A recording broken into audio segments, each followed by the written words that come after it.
Obviously what we've had recently, there's been some legislative changes related to guardianship that have come through this past session of the legislature. And it's important because there's always a need for, the government has a role when it comes to public safety. And when it comes to guardianship, there's such a need to think about the elders of our state. And at the Department of Elder Affairs, that's always been a key platform for us to think about honoring our elders and thinking about protecting the most vulnerable in the state. And we're excited about some of the new changes coming up today that we're going to be able to talk about, where there's a partnership with the clerk of courts who's going to be a great partner to be able to help move us along that path to really bring some additional protections to these elders in our state. So the best way I can put it is like this. So when we think about, for example, there's a hurricane that comes through the state. A hurricane can be pretty devastating, and what happens is if people lose their roofs or lose their walls or their homes become flooded, often there might be folks like contractors who might come through a community, and these contractors might go and try to do some work on a house, but they might not finish.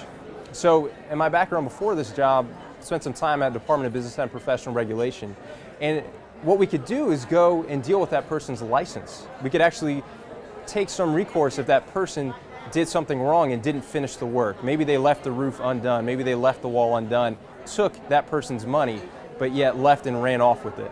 Well, see, in guardianship, it's a great system. There's been good things that have been done. People who do it are well, but there are sometimes some bad apples.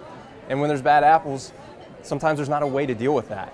And what we've sought to do with the legislature has to try to fix some of those gaps that have been there, so that if there is someone who's being taken advantage from abuse, neglect, exploitation, financial fraud, there's a way to actually go after the bad apples so more people aren't hurt.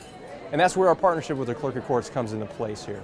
Yeah, so when we think about best practices, obviously you have to point out the great work that Clerk Bach has been doing down here in Palm Beach. We've seen some of the opportunities she's had to be able to recoup money that has been taken fraudulently from some of our beloved elders in this state, and to really help people keep accountable to doing the jobs that they say they're going to do. And that's what a guardianship does, to protect people's trust and their public health, public safety, all of those things involved. And we've really seen Palm Beach being a great example of that under Clerk Bach's leadership.